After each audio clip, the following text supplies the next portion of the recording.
5, 4, 3, 2, 1. You're live with Neve.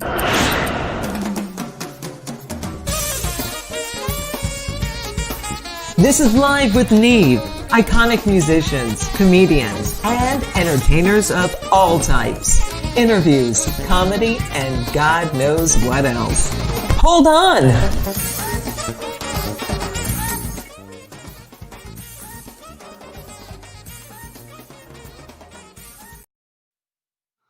All right. Good morning, everybody. Welcome to Live with Neve. Glad you could join us. As you know, some of you may not know, we are going to be doing broadcasts 7 days a week for the foreseeable future. And today I've got some great guests on. I have a wonderful jazz guitar player. We go way back in the Tampa music scene. Phil can wear many hats in a band, and he's got a great diverse sound. He has a new product out, which I just love his Brazilian project. If you like Brazilian jazz, if you like jazz of any kind, or you like rock and roll, Phil's the cool guy. So we're going to be talking about his new record and his past records and what he's doing today. But then we're going to get in and we're going to talk really in depth about the Tampa music scene. Also joining us will be Robert Wegmann, and he'll be on with us, and we'll be discussing the Tampa music scene. A lot of you in the Tampa music community remember Sean Malone, and sadly he passed away this week. Everybody's just blown away to hear it. It's a great tragedy. Anybody who played with him would knew what a great guy he was. Just, you know, a really wonderfully talented person. And this year just doesn't seem to let up. I've lost so many friends this year. It's just amazing. And it's kind of a somber subject. But in the meantime, we're going to bring on Phil shortly, and we're going to find out about his career and listen to some of his music. He'll be playing a little bit, and we're going to have a good time. So without much ado, we're going to go ahead and bring Phil on. Here he is. Hello. Happy Saturday, everybody. Hey, right, all right, man. So Phil, what's happening in your beautiful down there in Trump Town? Well, you know, we're enjoying a nice rainy Saturday morning thus far. It's been real nice because I've had to get a few things together this morning, so I didn't feel compelled to go to the Green Market in downtown West Palm Beach like we do every Saturday. So I'm glad it's raining today, so I got a lot of things taken care of. Excellent. Well, we're glad to have you. And up here, we're about to get our first snows of the season in the next couple days, which I'm thrilled. I love it. I can't wait for it to come. And I know most of my neighbors curse me. I say, bring the snow. They're like, oh no, man, you're an idiot. I said, well, I'm from Florida and I grew up in New York. I still love snow. I mean, when I moved back here, snow's always nice. It is. I mean, and you know, when I first moved here, I was dying from the cold. I had a big coat I bought from Florida. It didn't do squat. I mean, I had to go buy a proper wool coat. And I mean, I was in my car with the heat turned up. It was such a piece of crap when I moved here. I had a drum set, a couple of guitars, all my shit I was bringing. And it was like, I'm off to New York, you know. And when I got here, I was chattering. My teeth were chattering with gloves on riding that day. The snow had hit. And my new roommates up, and they were like, you brought the snow with you, because we've never had snow like this in at least 3 years. So the next 3 years I was here, it was a crazy place. But enough about that. Let's talk some rock and roll. Julie, I'm going to bring you in here and say hello to Phil. Hi, Julie. How are you? Sorry, can you hear me now? How are you today? Say hello for a minute, Julie. Good. Awesome. So it's raining in West Palm, you said? Yes, it's raining down here. It's not super hard, but it's cloudy, overcast, and it's those rains that kind of come and go. Yeah, are they coming north? Is what I want to know. Are they coming my way? I think so. Let's check weather. Oh yes, it is supposed to. Yes, it's raining now. Apparently, that I didn't realize. Right. So very good. According to Apple. So cool. So tell me, so your normal thing is going out and to the Green Market and all that stuff. I love that stuff. That was my favorite. On a Saturday morning, I'm almost in downtown West Palm Beach. Almost. Oh, cool. And so right on. West Palm Beach, for people that don't know, is basically the same size as St. Pete. You know, it's about that size of a city, and I mean, St. Pete to me is cooler, but you know, it's got a great downtown here though, and they got a really cool green market, and it's on the intercoastal, and you can see very Palm nice. Beach. You know, you can see the the nice side of the tracks, and yeah, and it's like it's just a really nice thing to do on a Saturday, and we like to go out there. Now with things opening up again, it just feels nice. That's So, good. Awesome. yeah, Awesome. Well, yeah. good to hear. I Oh, see all of your lovely toys in the background behind you.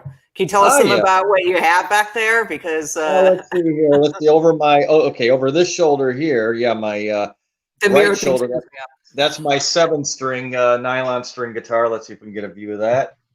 There we go. Sort of, kinda. Oh, there it is. And There it is, yep. yeah, I've got some stuff going on around. This is my music room I'm in. So yeah.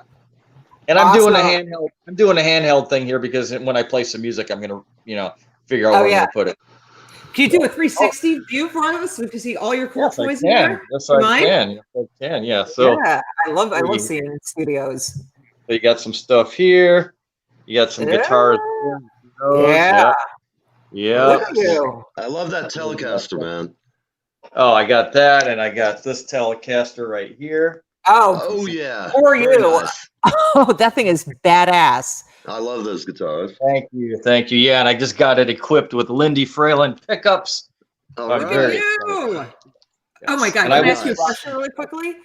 I'm About sorry? how much does that cost to get, if you don't mind me asking, about to get active pickups? Because I have a fretless that I love to play, but it does not have active pickups on it. Well, And these I have are now these pickups here are actually passive. Okay. Okay. But to get, I mean, if you want to get like on your bass, maybe like say EMGs, right? For Right, example. And there's other active companies these days, but let's just, for the sake of just, convenience. So I don't know, yeah. you're looking at about, after installation, if you get somebody, probably a couple $100, but it's worth it, Cool. That's why I was hoping it was going to be. I didn't want it to be like more than my guitar, because if it was going to be more than my bass, I'm like, Yeah. So Cool. I mean, it's pickups will definitely change your instrument for the better if you get the right pickups, and it's worth it.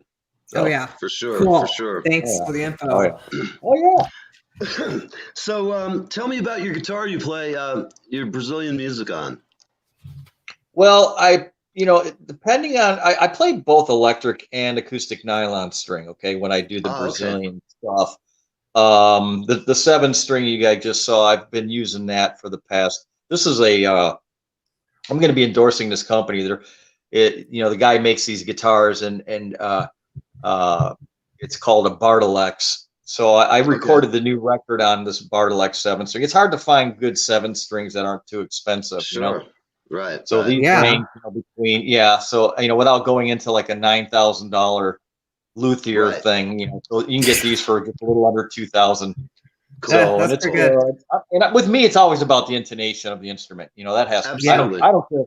I don't care if it's $100. I mean, because with guitars and especially with the music I'm playing, I'm doing these cluster of notes up and down the neck, and intonation is everything for me. So so I use that, and I also use my electrics too. So I'm kind of half and half. Yeah. Well, tell me, what are you going to play on today? Today I will play on the acoustic. Yeah. Well, why don't we just get a song going, man? It's early in the morning, and let's hear some rock and roll or some Brazilian jazz or whatever you want to play, man. Tear it up. All righty. So I'm going to bring us off camera, man, and everybody watching, we're here with Phil Fast. All right. So I'm going to do an original of mine. This one is called Smile on Your Face, and it will be on my new record called Cafe Foam Foam, and hope you enjoy it. And this is early in the morning for me, so cut me some slack, gang. All right.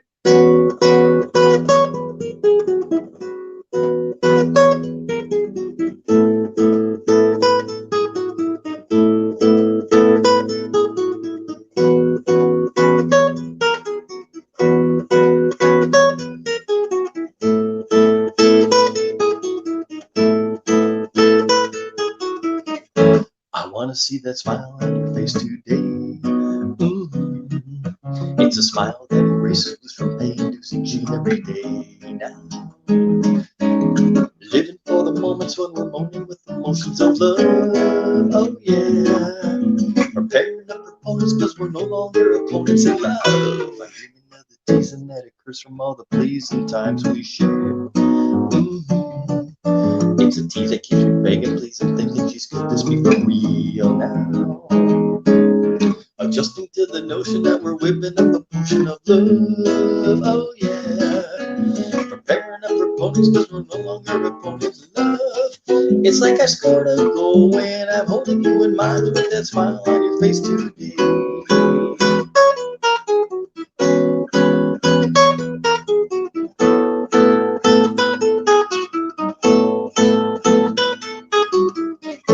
I want to see that smile on your face today. It's a smile that erases blues from pain, dues and joy every day now. Adjusting to the notion that we're whipping up a potion of love. Oh yeah. Together we shall share adventure of the body, heart, and soul. It's like I scored a goal when I'm holding you in mind with that smile on your face today.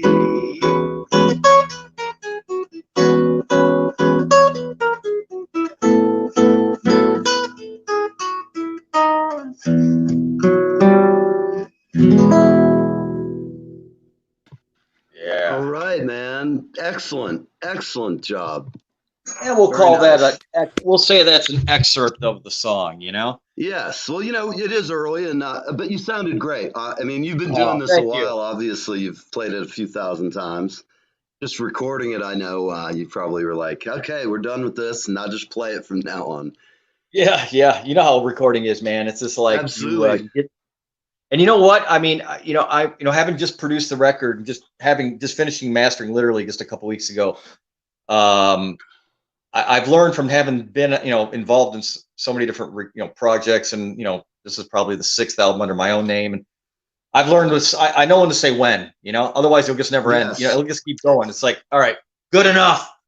Good enough. It's done. It's funny because when you produce other people, which I've done, a lot of times it's hard to tell them when it's time to stop because people are their own worst enemies sometimes. What happens is they get so close to it and they've been working it so long that they lose their forest for the trees thing. And, they do. I sometimes have to remind them, I'm like, look, man, you could spend another month on that lick and it ain't going to make the track better. In fact, it's such a tension in the playing that just the first track I took of you is better, man. We're going to use this one. And I want to make an executive decision. And sorry, dude, there's no more takes. We're running out of money in the studio. It's all about the cash. But I know I love being in the studio. It's my favorite place to be other than here talking to other musicians. I'd be in the studio talking to them then. Let's talk briefly a little bit about your dad's legacy and his influence on your life. Just give us Sure. For those of you that might remember, is this broadcast? Are we like kind of worldwide here? Or is this exclusively? We are worldwide. Those people are hanging on every word. Okay, yeah. So my father was Manfredo Fest, and he was one of the pioneers of bossa nova piano. Mm-hmm.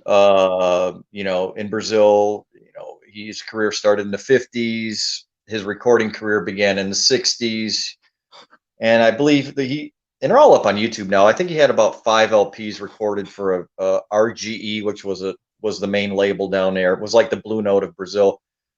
Mm-hmm. In the early to mid 60s. And that was going on in Sao Paulo. And then in Rio de Janeiro, you had more of the singer, songwriter, guitar guys, kind of like what I just did, starting with a guy named João Gilberto, who basically invented bossa nova, which is, he's the one that's playing guitar on that, the Stan Getz version of Girl from Ipanema that really brought it over here. But that had been going on down there for a while, like by the time that recording made it here. So, so anyways, and then, he, had an opportunity to come to the United States in the late 60s. And that's I ended up being born in Minneapolis, Minnesota. And growing up just listening to and right after that he joined up with Sergio Mendes from Brazil 66 fame. Sergio put him as the music director for the offshoot band called Bossa Rio. And those albums on A&M are also all up on YouTube for anybody that wants to hear them. They're fantastic records. And so I grew up listening to that stuff. And did your dad going to the shows and all that? So. Oh, that's cool. So I'm guessing you probably just took to it without much prodding. Yeah, I mean, the rhythm, the rhythm aspect of the whole Brazilian rhythm thing came natural to me just from being around it. Plus my mom composed half of the tunes. So at my house, it was just nonstop music, always. So, well, that's great. But, that being said, as I started getting older into the mid 70s as a kid and listening to radio, I just loved the sound I loved all kinds of music. It wasn't just that music. I mean, to me, it was, if it's good, it's good. And even as a kid, my first 45 was Smoke on the Water by Deep Purple. Right. There you go. When I heard that intro riff, I know we all kind of make fun of it now, but when you're 7 years old in 1975 and you hear that riff, it was just like, oh my, what is that? And that electric guitar. And, right. They were a wonderful band. And then I saw a picture of Kiss, and then they were my favorite band. So yeah, right. You know how it is. That's cool. Well, moving on a little bit, let's. We've got our friend Rob standing by. I guess we're going to talk a little bit about the Tampa music scene. He's lurking in the shadows back there. We'll bring him on in a minute. Rob, take your time. Fill up the coffee, drink some more, and. For those who are unaware of Mr. Wegmann, he is an excellent and talented artist. He's a wonderful musician, and I've been listening to his records for decades, and I always dig his vocal harmonies, and I always just dig the mix because, you hear a lot of mixes in our game, and whenever I hear his record, I always have to go hear it. I'm like, oh, this sounds good. He's just got the touch, and he's earned his dues, man, He's come a long way from that sharecropper's shack up in Alabama or wherever he was. He's not here to defend himself, so I'm going to bring him on because I'm sure he has a witty retort for me. Hey there, Rob. Hey, wow. I was scared. I was all by myself now in this little box here, And now the whole world's looking at you. Yeah, go figure. Hey, Bill, how you doing? Hey, Robert, so good to see you. It's been what we figured 25 years, something like that? 25 at least. It's a long time. It's good. Yeah, hey, the song sounds great. Your song sounds great, by the way. Oh, thank you. Oh, yeah. Thank you. Yeah, man. Well, I've always thought you were a fantastic player. I love some of those exotic chords you reach for. Very nice. Yeah, Very nice. And on the record, obviously, I have a band playing with me. Sure, of course. Thank you so much. And but I think as a songwriter, we should be able to distill our music down to just if we're playing by ourselves, right? So, yeah. Well, I'm not talking. You shouldn't have me up on the screen. You should have Phil, not me. That's me. Oh! Oh! Okay. There we are. Somebody has to get control here. My God. What kind of crazy radio station is this? So tell me, how did you guys meet up for everybody to... What was the deal with you two? How did you meet? What was the first time? Actually, which obviously this is part of the reason you brought me on. We were introduced by a mutual friend who we both worked with in various capacities, Sean Malone, who unfortunately, sadly, is no longer with us. He died on December 7th, and that's how I met Phil. He was we talked. He had the band Big Rig, and then they did some other project too, and I think there's a black guy that was playing with you too, right? In the Big Rig. Yeah. The way it really worked was when we were putting Big Rig together, and Big Rig was an offshoot of a band that we had with backing up singer and pianist Kathy Randall, known as Fifi. Oh yeah. Okay. Kathy, great. So we kind of became her band, and we were called Fifi's Punishment. It was kind of a lot of fun there, and.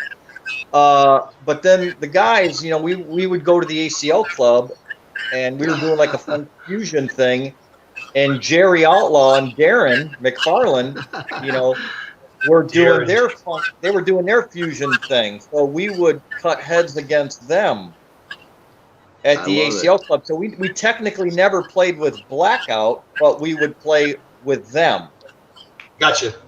Yeah, I think that's when I first met you. Probably was at the ACL. I think, as I think back, that was probably it. And I haven't thought of those days forever. That's like 17 lifetimes ago. It is, and that was and that was 1989 going into early 1990. Correct. When we were doing that, and yeah. So. Well, I met Sean. I mean, I knew Sean when he was, like he was 17. I mean, I remember it's kind of funny when he first met me. He thought I was like some kind of monster bass player, and then I didn't see him for like a year, and he had woodshedded. He became a much better player than I could ever aspire to. Which he was very committed to the cause. No, he was.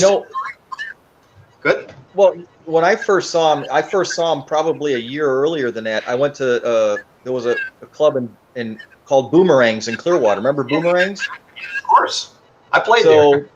Yeah. So I mean, but when I still hadn't played there yet in 1988, I went and saw Multicolor House. Right. That he had with Natty Mouse Bond and blah blah blah. And so I saw him in that band, and I was like, oh, I want to play with that bass player.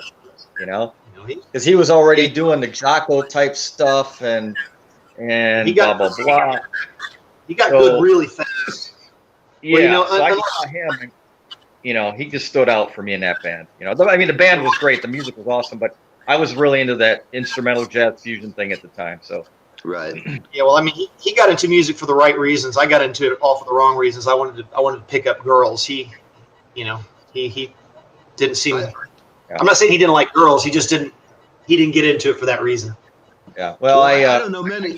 He's an unusual. I know. I don't know anybody who doesn't have that certain aspect of their personality, especially once you get a little taste or whiff of success. He feels great, Well, he was. I remember sitting at the roof of the Cuban Club playing in the ballroom at sound check. I was just doing a check, and to hear it ricocheting off all the buildings, I was up there. I felt like, Keith Moon or John Bond was like, boom, ah. And of course, the police got called because it was early in the day, and it was like it was a rock and roll adventure. But I know so many musicians, we all got in it for the wrong reason. But as we're talking about Sean, I guess he was kind of a complex human being, I guess we would say. He's a serious soul. Let me tell you a great story. You guys will like this story. One time, in maybe '87, me and him and Natty went to a party, and it was like a kind of a late 20s teen party, and the band Parade in Paris was going to play this party. So Sean and I got there early, and we were so excited to show each other our licks. We actually grabbed the guitars that were on the pedestals, and we went to the bathroom and started playing. We were in there for like 30 minutes. And what we didn't realize, the band was about to go on, and they said, where the fuck are our guitars? and we're in there like showing in the bathroom, like crouched down, and somebody opens the door, they go, they're in here! So it was kind of a dick thing, but that was a great story. How stupid. We talked about that for years later, Yeah. Desperate times call for desperate measures. Well, I guess, in retrospect, it was, I guess we were way too high on ourselves, but it's kind of a dick thing. Imagine, you're getting ready to go on stage, and some dumbass comes and takes your instrument and is in the bathroom. I love it. Fuck out. I remember it, man. Wasn't Brian Merrill the singer in Parade in Paris? Yeah, yes. He was. He sure was. Yeah. Brian. Where did he ever end up? Is he still around? Yeah, he did. He did a thing with Ed Will Till. They were called not Drenchy Sunshine. Shit, I can't think of the name of it now. They did a record. It was killer. I mean, killer. Yeah. It was related to Robbie. God, what is the last name now? You were just saying. Brian Merrill. Robbie Merrill. Yeah, is he related to Robbie Merrill from Godsmack? He might be. I don't know. That's. I don't think so. You know what? I would have known about that if that were the case. Yeah. Okay. Yeah. Just curious. Yeah. I mean, maybe, but I think I would have. Yeah. I don't think he is, Phil. I'm pretty sure he's his own. Yeah. He's his own. He's a Merrill within himself. Gotcha. Let me interject real quick. When I was playing with Sean in '89 into early '90, I was also do you guys remember Peach's Records and Tapes there? That was next to Club 19. Absolutely. They're on Gulf to Bay in 19 there. You guys remember that? I do. Of course, Mr. T's Club 19. Yep. So I was working there, stocking records and all through that period. And, we would have a section that was devoted just to the local bands. So right. We had a Parade in Paris poster, Dolores Telescope, Stranger, and and all the other bands that were going on, and all the Headlights, and right. It's funny, all these memories are just coming back. I worked for Sensuous Sound for a while, and they had also the same policy. We had all the local bands, CDs and things, and cool. And you know what? Working there, and while I was playing, working there is how one fateful day, these two long-haired guys walk in. We started chatting. This was March of 1990. It turned out to be Ronnie D and George Bernardo. And 2 weeks later, I put in my 2 weeks notice, and we formed D-Force. I recall that. That's so You guys were a great band too, I have to say. And we were also, Ronnie's father was Joey D, who had the Peppermint Twist and all that. Right, so the Starlighters. We were also the Starlighters. So, that was my first. I'd done some touring with my pops, but with Joey, now we're in the early 90s, and this was 1990, late 80s, all those 50s and 60s artists were having a resurgence. Right. Because of radio. All of a sudden, every town in America had an oldie station, Yes. So yes, it brought everybody back, and so we were the back, and we would be the backup band for everybody. Right. On all these shows. So we backed up everybody from, the bigger names, including like Little Anthony and Bo Diddley. Spencer Davis. Once, yeah, right. My only thing with an old oldies band was, remember the band Mercy? Love Can Make You Happy. Yes. Well, I played bass. Well, it was really one guy. It was his band, but I was Love Can Make You Happy. Hey, come on! All right. Okay. I always bought the dream, man. I'm telling you, I just bought the dream. Yep. I always thought that Dove soap should have used that song, and they could have said, "Dove will make you happy." Happy. There you go. Yeah, we'll have to add a little line about the shower massage and its relationship to Dove. I'm sorry. So Phil, when was the last time you spoke with Sean, by the way? All right. Well, I was thinking about that. I hadn't actually seen him since the 90s, because he ended up he ended up studying, I think, after USF, he went to Eugene, Oregon. Remember? Yeah, I was still in contact with him then. Okay, so, and then we were loosely in contact. This was before Facebook, so we would do the occasional email thing. And then we were supposed to hook up and just get together around 2005. And that was the last time I actually communicated with him. Yeah, via email. And then we lost touch after that, Yeah, I saw him probably around the same period of time. He was in town. He was doing a session for Mark Prater and Wes, and he came to my studio and dropped a bass track down, and then he kind of drifted. I think once he got into the bigger arena, he was playing with the big dogs. I think us guys didn't. I'm not saying he didn't want to talk to us, but I don't think we were his high priority. So, yeah, Sean was already kind of a quiet guy to begin with.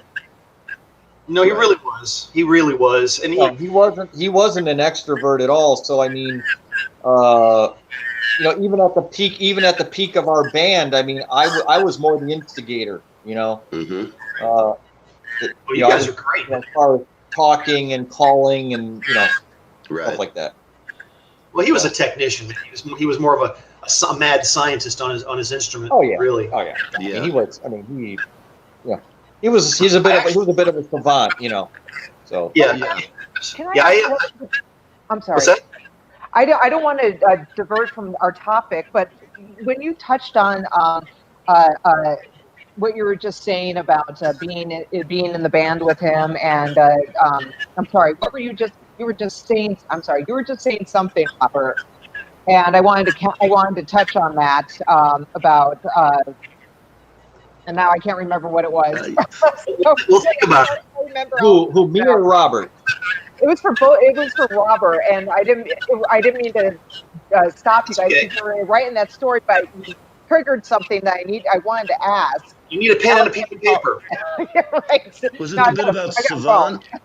Yeah. Well, you know what's kind of cool is I actually still have it. I still play it. I have his Black Chapman stick but when he upgraded that's right.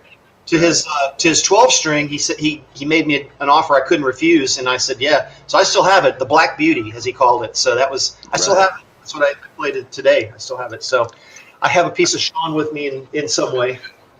For everybody watching, if you're not aware of what we're discussing, a Chapman stick was invented by Emmett Chapman, and he was instrumental in building this. If I remember, 8 strings or 6. Correct me, Robert. The original had 10, and then that's the tenor stick, and then the grand stick has 12, which is 1 octave short either way of a full grand piano. Well, I bought one at the flea market out there by the airport in Tampa, and I picked it up for $200. I knew what it was, Jesus. and I was like, "Oh, this is great!" And then I have to take it home, and actually, it's like anything. I just ripped into it, tuned it up, and was like, "All right." Being a drummer, I got all percussive and stuff. Sure. I never could put in the time. And being a drummer, I sold it to someone eventually because I just couldn't devote the rest of my life to learning to play the stick. And a lot of people play it real good, like you and our friend Tony Levin. Sean was a great stick player, although what I always felt great about the stick for him because he was such a busy bass player. The stick really forced him to really groove a little more, and I don't want to say dumb down his playing, but he was able to settle in a little better in some ways. That's I always loved. I encouraged him when we played together for him to play stick generally, but yeah, I think he played stick with Phil. I'm pretty sure. I think in Big Rig. I think. Oh, interesting. Phil's stepped out for a moment. He'll be back as he must have had some. Here he is. He's coming back. So how long have you been playing that? There he is. Yeah. So Phil, have you ever played the stick at all? No, I never did. But Sean, that stick that you own, Robert, Sean had picked that up when we were doing the Big Rig thing. Right. That's what I was just asking. I was going to say I'm pretty sure I remember he played it with you guys. Yeah. So he used it on a couple of tunes, and we were covering that. King. There was a King Crimson tune that he dug. That we would do. Elephant Talk. I want to say it was that tune. Yes. And we were, we did kind of a scale down version as a 3-piece, we were a 4-piece actually, but yeah, we would do that tune, and hey, not to change subject, but do you guys remember the Stick Man who was playing around Tampa Bay? Yes, very much so. He moved I played him all over, everywhere in St. Pete, down the beaches. Now Vince is his name. Vince and I, after D-Force, I was in a band with him for a little while there, and he was the first guy I saw that took the stick and was playing repertoire on it like a piano. You know what I mean? Wow. He was a monster. He was playing around. Julie, go ahead. Have you heard? Have you ever seen him? No, I haven't seen him, but I remember last time we talked to Robert, he demonstrated for us. We were watching. I think it was on one of your videos, and for me, watching as a bassist and watching you play the Chapman stick was just like, it was so amazing because I could see what a complex instrument it is and all the stuff that you can do to it with it. It was just incredible. And you can basically play like a piano. I mean, you've got all your fingers on both hands, and that's what Vince was doing. He actually had Motown repertoire and oldies and jazz, and awesome. And he would go out as a duo with a drummer, and it sounded like a 4-piece band. And he sang at the same time. Oh my God! So we were doing Marvin. He'd do Marvin Gaye and the Reverend Al Green, and then Al Jarreau songs by himself, singing and playing the Chapman stick. It was like crazy. He's definitely a badass. Yeah, I think he moved to Los Angeles. I think he's out there playing now. Ah, okay. That would make sense. But he was the first guy I saw that took the instrument and made it like a working, musicians. I got repertoire on this thing, kind of thing. Right. Not just licks and tricks, but he actually had songs that everybody knew, Right. Wow. I use it mostly as a bass and a rhythm instrument because I can't. Just like you said, I mean, it requires to really get into it, to play like that requires a lot of time, and I'm too old and lazy. Yeah. No. How much time did it really take you to learn it initially? I mean, you've got your normal bass there. how different is it? It's very. To transition your brain, you know? I'm talking. When I bought it, I really felt that I made a mistake because it was like it was so alien to me, and I put it down for 2 months. I wouldn't touch it, and then finally, slowly, I would fiddle. And it just, and I'm like I said, I made it even worse because I chose what they call the crafty tuning, where it's done in complete perfect fifths all the way across, and it's a little different. So there's the patterns aren't recognizable per se. So I made it doubly difficult for myself. But there's no two guys that play it alike either. That's the God's truth. Yeah. I mean, every guy I've ever met that played, they do not play it the same. And even back to Sean, I mean, once he upgraded to the 12 string, his technique changed quite a bit. And Really? Okay. So yeah, it's a I know we're supposed to be talking about Sean. We're talking about the Chapman stick. Although they kind of go hand in hand. Well, it is, and I think if he'd approve of this conversation. I have to hope. And the first time I ever touched one was with him. Yeah, I don't know that he'd be happy we're talking about him though. Knowing Sean, he'd be like, "Don't talk about me." Well, I have a friend of mine. Did you guys know Steven Anderson? Steve Anderson, he was friends with DTs back in the day. He was a guitar player, long brown hair. And Steve is a graduate of Full Sail. And when I worked for Jeff Arthur Productions as an engineer, he became what we affectionately called in those days love slave for the studio. He was an intern. So I had a few months to torment him. And actually, I was his friend because once I got to know him, he was cool. Very good guitar player. He sadly he passed away last year from cancer, but I just asked because he was around that whole scene. I'll call him a Casey Ross disciple, if you will. Like a lot of us were. Jerry Outlaw. I mean, he's just me, man? Oh, say again. Jerry and I were like Casey disciple. I mean, half of the D-Force guitar riffs that I wrote I was thinking Casey Ross, Right. Oh, Casey's a monster. Absolutely. Yeah, man. Well, as we know, Casey, if you're out there, I know you're home recovering from hernia surgery, and we'll be talking to you sometime for the book. He's another expat up here. There's a few of them. Joe Pop's up here. I haven't talked to Joe in years, man. You haven't? Oh, Pop's still. He's got he builds effects now. He's a unique mammal for sure. He builds like really nice, high distortion pedals and things like that. And oh, cool. He's got it really down. He's making some money off it. I don't know. I don't think he's like up there. What's his company? What's his company called? I'm not sure, but I will go ahead and I'll email you his contact info. Please do. I like checking out Facebook pedals. Okay. Yeah, he's on Facebook, and I'm assuming he's home for a couple of days. He's on the radio here in New York in the morning from 5 to 10, I believe. Same as Casey. Casey's a radio boy too. Here we are on W107.5 with Casey Ross. Wow. There we go. Is that a real station or is that a public radio? Yeah, he's on some kind of a public radio station. Correct. Oh, it's AM. No, they're my nemesis. I dig public radio. I listen to it, but I just think it should pay for itself because it competes with guys like us. You don't have a broadcast license, but they get money from the government. 75. We don't need broadcast. What's that? Nothing. Go ahead. All I was going to say is I figure if they can raise like most of their money and they only have to have 30% from sponsorships, just do it up. I mean, I don't have anything against them. I feel like, with all the stuff we spend money on in the middle of like COVID, there's radio stations all over that have to pay and don't get paid any money.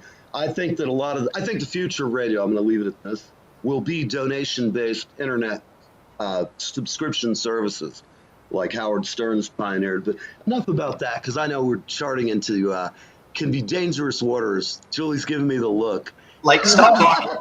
I just wanted to ask Phil, when are you playing out again with your new product? You know what? There's nothing in the book right now. I was actually supposed to release this thing about 6 months. Well, had the COVID not hit, we would have finished mixing and mastering by April. Okay. And then when the COVID hit, we just put the whole project out. I just got done tracking in early March. Gotcha. And then the COVID hit, so the whole thing sat on ice, which was great because it gave me I got away from it. And, sure. yeah. And then when we started mixing in September, it was like, all right, hit it with fresh ears. And then, and I was actually going to even retrack a bunch of my solos, but after not listening to it for 6 months, I was like, you know what, these solos are fine. So, you know what I mean? It was like, and not only that, it was all recorded when it was recorded, So, right. So it's like, I'm a firm believer. I think recordings are time capsules. So I think of them as time capsules rather. So it was that era, and how I played at that time and whatever. So, but to answer your question, Robert, right now, unfortunately, for that stuff, nothing's in the books right now. Now, as a working musician, I'm starting to do some gigs again here in South Florida. I'm doing a lot of singles. I'm playing tonight at a country club and things like that. But, where are you playing tonight? Where are you playing tonight? I'll be playing at it's a private function at the Parkland Country Club. Yeah. You can't go, Julie. Yeah. Yeah. It's probably those kind of country club gigs, Jules. You can find yourself an old guy with $10 million and he's got one foot on a banana peel and one in the grave. You'd be a rich widow. I do a bunch of those kind of gigs here. Yeah. Maybe that's what I should do is find a rich old man, Life is too short to waste your time on worrying about money and that kind of shit, man. Go have fun, write your music, That's what I'm about. I don't care. I want the project, man. I want the project. That's what I care about, is the project. Because I feel like if I'm doing what I'm supposed to be doing and what I'm meant to do on this earth, then the money and all the other shit will come along when I need it. But now, talking about, Julie, I wasn't talking about the money that I want. I just want the rich old man. That's kind of got, I don't know, a little too much of that creepy guy from Canada who came down here and was playing an old man. I don't know, Wegmann. We're going to check you out, Oh, he used to be a nice guy. He wrote wonderful melodies. They were just so beautiful, but they were saying terrible, evil things. And look at him now. Oh my gosh. Here we have. So tell me, Rob, do you have a guitar with you today? Are you going to play anything, or are you just? I don't want to play. After Phil, I feel like a rank amateur. Oh, come on! Oh man! Oh, come on! All right. Wow. So Phil, would you like to play another tune? I had a couple of requests. Yeah, we've had a couple of requests. Take me off and bring me back on. Take me off and put me back on later. All right, man. We'll be right back with you, Rob. I love it. All right. Let me see if I can get this angle right here again. All right, there we go. Okay, so I'm going to do another tune off the new record. This one is called Each and Every Week. It's a true story.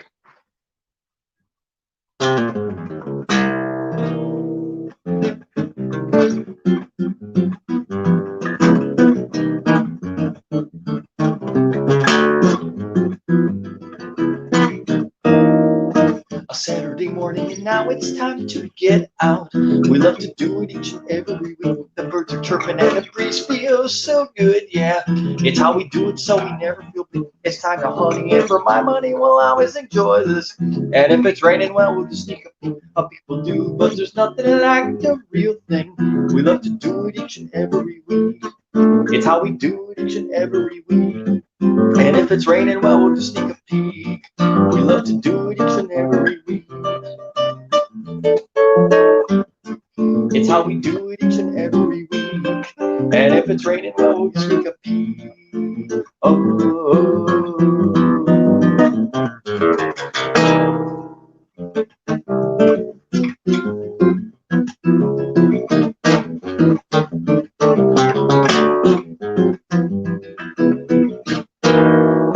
The day has come and gone, and wow, it was a good time.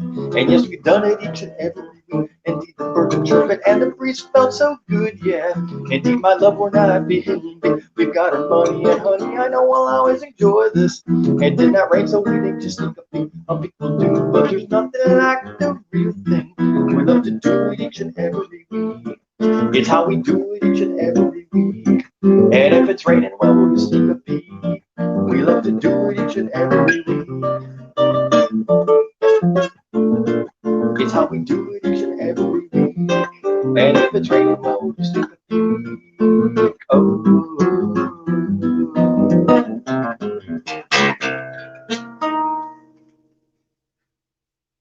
Yeah.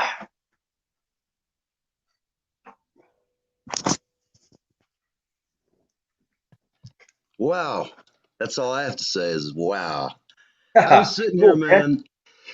I so wish I was playing with you because I do what I always do and I can't sit with somebody. I'm sitting here, I can just hear it in my head. I'm just like grooving along, samba, man, fucking just grooving and wishing I was sitting in my drum kit playing with you.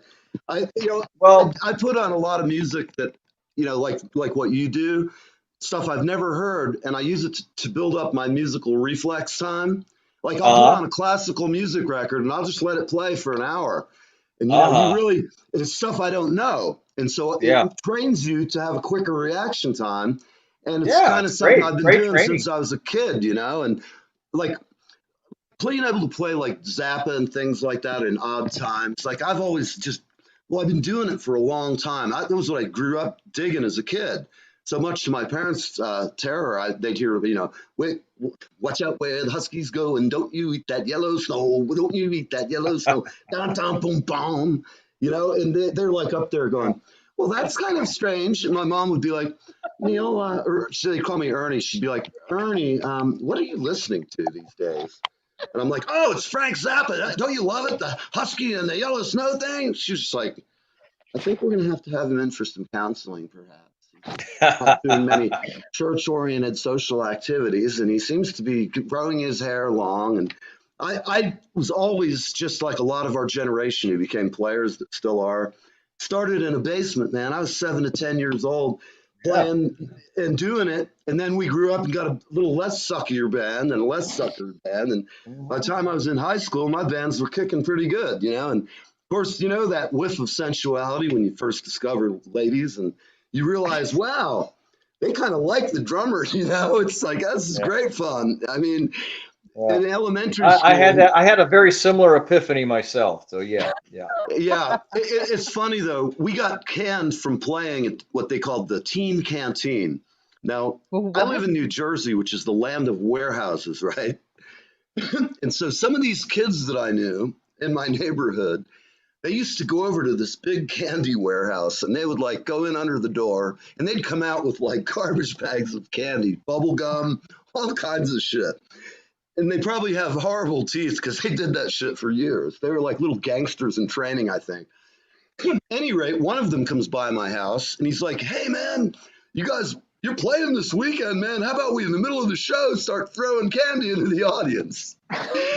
So, and back then, I was the front guy. I wasn't the drummer. I could have been the drummer, but we just happened to have a drummer who was good and had a kit. And at the time, I had a real shit kit, and I couldn't sing at the same time.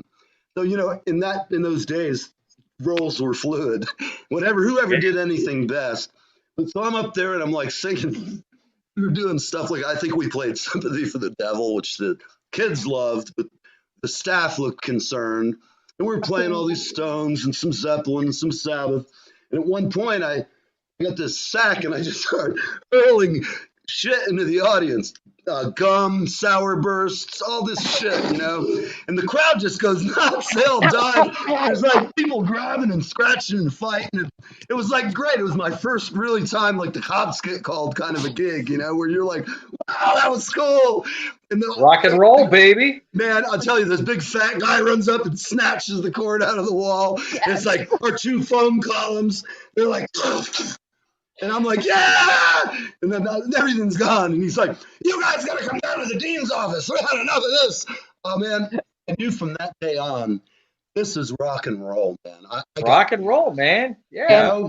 It was like, I wish I could visually make a movie of it, and it would be so hysterical. Well, if I may interject, if I may Yes. interject, with the going, I have similar tales from the first few bands, and and like, but with D-Force, we were, we never. What we decided was, well, let's give back to the ladies, right? Right. So we always had a naked male introduce the show called Naked Man. So we never did one gig without proper introduction from Naked Man. And how many gigs did you do before the authorities were called? We did a lot So of he gigs. come out with the Nobody full cared? Monty? Huh? Full Monty?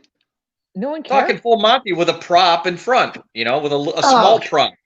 And depending on who and Naked Man, there were a variety of Naked Man. You know what I mean? So like, we had one guy that started doing Tony, our original road crew guy. Hey, remember Rico Suave? Yes. Yeah. So our original roadie kind of had that look. He was kind of this Cuban kind of The good Rico looking kid. Suave guy. So we had he started doing it, and then a friend of mine, Raven, who was a fan of the band, and he was a good looking guy, and so he started doing it for about a year and a half.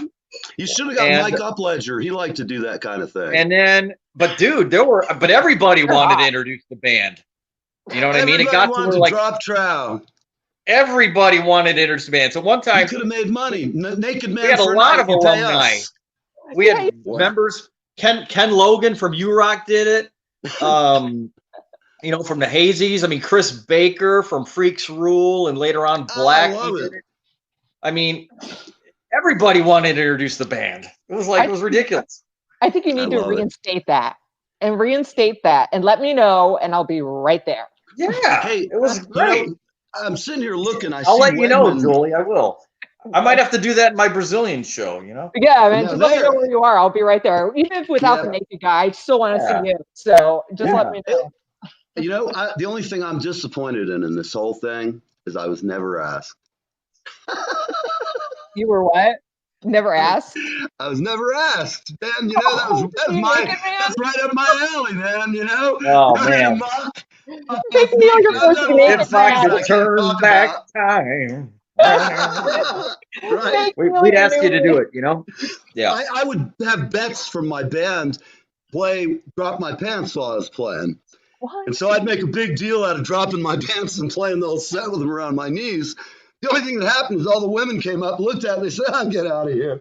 I didn't know he's Japanese. No. People would be hitting the floor. It was like, I'd be up there. The real truth of the matter is nobody noticed. Nobody in the audience. What? Put it this way, you guys. Put it this way. Our manager was the late great Lois Lee, who was Ronnie D's mother and Joey D's wife. Okay. Okay. And she formed Lois Lee Management, which got pretty big there for a while, and then she was also representing towards the end there other local rock bands, besides us. So Naked Man, the persona of Naked Man got so big, when you'd call Lois Lee Management on the answer machine, it would say, "You've reached Lois Lee Management, representing Joey D and the Starlighters, D-Force, Lucian Black, Naked Man, and Dolores Telescope." It would say that on the answer machine. It was so funny, man. That's how big Naked Man got. It's really funny, man. I love Naked Man. I think we have to do a similar. We're gonna have to do a promo. Bring back promo. So Phil, are you volunteering to be the new Naked Man for Live with Neve? Yeah, there you go, man. I just might. Yeah, I might have to. I absolutely. We're gonna have you on as Naked Man. You got to put something. You got to cover the Johnson. I'm sorry, we run a clean shop around here. Right. No, it's funny, man. The prop can be like, the prop can be small. I mean, a necktie would suffice probably.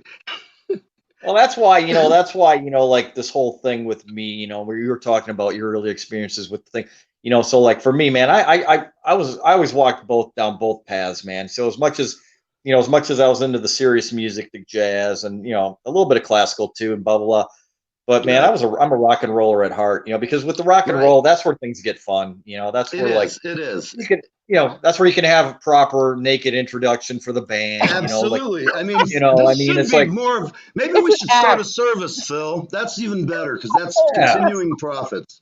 We have a series of Naked Mon, and we sell franchises.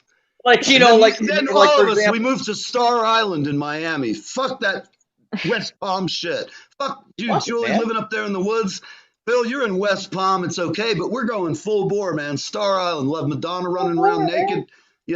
Piff Diddy will be driving his Mercedes golf cart. Like for example, the Godfather of metal, right? Ozzy Osbourne. So when I caught him here in West Palm Beach at one of the last Ozfests that he did, right? So they had a nice VIP section on stage, on side stage, and people that won the contest, they're all dressed up nice.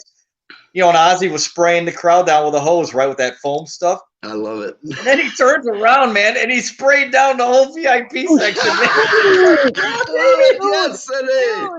That's rock and roll, That is rock and roll. But you realize that sales clients and the GM and everybody else related to the radio station are all in that VIP. They're out there getting hosed. And this is great. Everybody. Dude, there were people dressed up with suits, and he sprayed everybody down. It was awesome. It was like it was a highlight of the people will go to their graves thinking that was the coolest shit that ever happened. Is Ozzy splooged them with a bunch of foam, man. It was so freaking cool. They'll be talking about it. That's a Jerry Outlaw word. I think I don't know. It seems to come from some bogus pop era, dream that is a recurring dream I have. It's funny. We talk about looking up at people and going, I want to play with that guy. You were talking about when you saw Sean.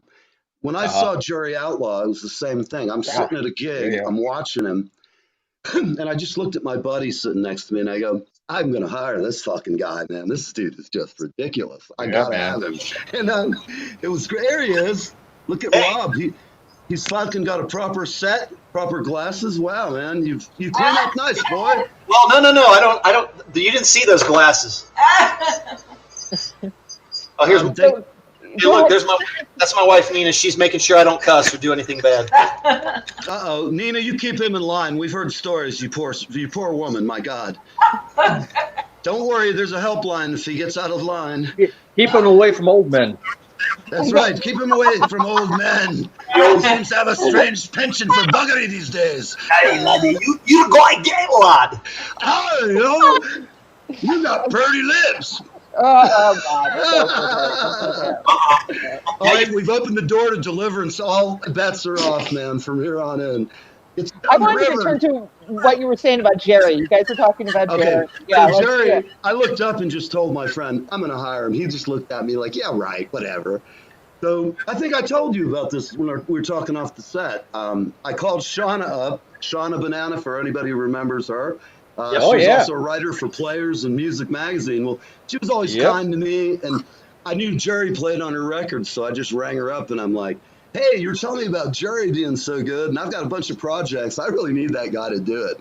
So he played stunt guitar for the Shake Society when I was there, and then he'd come to my studio, and we would just do lots of songwriters tracks, and he's just a great guy, and I wish he was here with us because he's great fun. So, Robert, you're all cleaned up. Tell us, what was your best ever experience in the Tampa Bay music scene? And then, conversely, what was the absolute, most screwed up situation in the music business you've encountered? It could be anything from, the club owner pulling a gun to whatever. I mean, we have all had stories. You don't have to disclose being, jail or anything like that. I'll start off with the bad. In the 80s, early 80s, I was in a band here called the Triple X Girls. And I remember you guys. And we were at Janice Landing, and we opened for some national act. I can't remember. I don't know who it was. I don't know who it was. But anyway, I had this Chinese coolie costume on with tie pant. You tie the pants up, and the problem was that the knot came undone, and my pants were slowly creeping down as I played. All right. And rock and roll, man. Yeah, well, fortunately, I had my underpants on, but my bikini briefs. But I had to finish the song. I had to sit down finally. I had to squat down like. I think he's hanging low. Yeah, one hung low, the Chinese guy. That's probably the most. That's the worst. Probably the best. That's tough. I opened for Eric Johnson. I guess maybe that was a good thing. I don't know. That was cool. Yeah. Really cool things for you to remember, right? And Leon Redbone. Yeah. Well, actually, I'll tell you something weird about Eric Johnson. I didn't get a sound check because of this guy, and I was really pissed off at him because he was dicking around with his pedals up until the gate opened. And I'm going to tell you a story. This is no bullshit. He opens one of his pedals and pulls out the battery. He goes, "This is the wrong battery," and makes some guy run to the store and get him an Everready battery. I swear to God. I heard those stories about him. I watched it in real time, and he dicked around with his pedals until the gates opened, and I never got a proper sound check. But he was a nice guy. He was good. So, but that's a true tale. Well, what? Can I answer that question too? Even though you didn't ask me that. No, I want you. Actually, I was hoping you go there. No, because like Robert said, I moved to Tampa Bay in '87. Late '87. So really, my Tampa Bay story starts from '88 on, really. Mm-hmm. But with D-Force, the crowning achievement for us, as far as me being a rock and roller in town, was us winning the Jammy Awards '93 and '94 for Best Original Band of Florida. Yes, I remember that very well. And we were, like you guys, man. We really were trying to do our own thing, Right. So now I'm a working musician, but back then we were chasing the dream, Right. And so the fact that we were able to win original band, that meant that was our absolutely. And you guys, I told you before, I said I'd come out and watch you guys. I go, God damn, these guys are good. Not just in that friendly, competitive version, I'd be like thinking in my head, look what I snagged from this. This guy's pretty good, man. I'd really like to hook up with him. We all do it. I've never gone to a gig and not looked at the whole band, and at least in the back of the dark recesses of my mind, I'm going, that singer's just excellent, man. I've got to find out, what's up with that person. And, great friendships are made from stalking people. Oh yeah. When I take the extra steps to make sure that I endear myself to their family. Like I only appear in the restroom in the ground floor, not in the upstairs. At any rate, I'm sorry, I digress. I'm supposed to be behaving myself, and Rob's got his lovely wife sitting there trying to keep. She's got you to keep, but then poor woman doesn't know what she'd have to do to deal with me. Well, actually, she's saying you're talking too much. Okay. Oh yeah, I'm not talking too much. Yeah. Hey, and if I may add one more thing, also following up something that Robert said. One thing that was beautiful about the Tampa Bay scene in the '80s and '90s was that we would have an opportunity to open for national acts. Right. Oh yeah, big. So yes. we opened up for a brand new band called Stone Temple Pilots at Club Detroit. Right. Rob Douglas, man, he's we booking played. some good stuff. You guys remember Livestock? Yes. Yes. In fact, I was. We went on right before Skid Row one year. We opened up for the Dixie Dregs at the nice. At the no, what was the one on Hillsborough? Was that the Rocket Club? The Rock on Hillsborough. No, the Rocket Club I think was on Dale Mabry. God, no, that was Killian. No, Dale Mabry. You're right. Yeah. No, the Rocket Club. Right. That was close to the we stage. opened up for the Dixie Dregs, and so that kind of stuff doesn't really happen anymore. Yeah.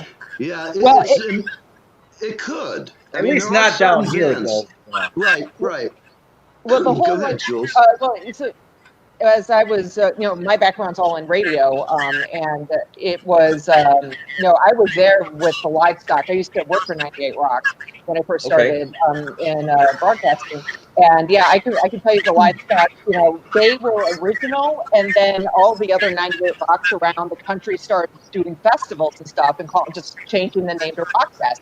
I think that's what, but I mean, that was, you're right, that was like the greatest time of the year. You would just look forward to that. You have like 4 days Right. to just be crazy and listen to awesome killer music. And for, you know, like if you work for the station, you're behind scenes VIP, you're enjoying, you get everything. And you get to see, I got to see Korn. The first time Korn had just come out. And I'm standing on the sidelines, you know, there in the wings, and you can hear, you know, watching Korn just go on stage for the first time. And all of a sudden, people are throwing like mud and shit and everything on stage. It was great. That's killer. That's great, Jill. I didn't know you worked for 98 Rock. That's really cool. Yeah, I did that I was there for about a year for my internship, and then started growing out. But Clear Channel was now iHeartMedia. I worked with them my entire career. So that's awesome. Yeah. I remember Kenny McGee. I went to that concert, one of them. I'm not sure which. I know Kenny played at one of them, and I think it was Warren or somebody. I don't know who. Well, he was with Heartless at the time, right? Oh, that's right. It was Heartless. Yes. Okay. Yeah. Long time. Sabotage was still together, and they were up there. I actually heard that concert. Didn't Chris Oliva die coming back from Livestock? Going to. He got into the car accident on his way to it. Yeah. On the way to it. Yeah. That 301's a hell of a road, man. Very dangerous place. I live just around within 5 miles as the crow flies. I had my studio out in Pinota Sassa, and whenever Livestock was on, I could just go outside in my backyard, and it would. I mean, you guys are 5 miles away, but I could hear the show, and I couldn't hear it like great, but I could tell who was playing, and you know, it was legible. I mean, it was enough that it would probably annoy some people, but for me, I was just like, cool, festival's going on. I wish I was there. All right, folks. Well, listen, we've had a nice conversation, and I appreciate you coming on. Anybody who watches this in reruns, you know, just say the prayer and give a thought to Sean's family, and you know, we'll be playing some of his music if I can work that out. I'll have to dig into that, but there's plenty of videos online of him playing. I mean, plenty. Great. Okay. Well, I'm going to look some up and, you know, just put some links up to it. A lot of people in Tampa are going to miss him, and around the world, I know, for that matter. So, all right, everybody. Well, for everybody watching, I've had Robert Wegmann, I've had Phil Fest, and I've had my producer, Julie Bruno, and we're here live with Neve, and we're going to say goodbye. Live with Neve, Fridays on the East Coast from 10 a.m. to 11 a.m. Thanks for watching. We'll see you next week, Live with Neve.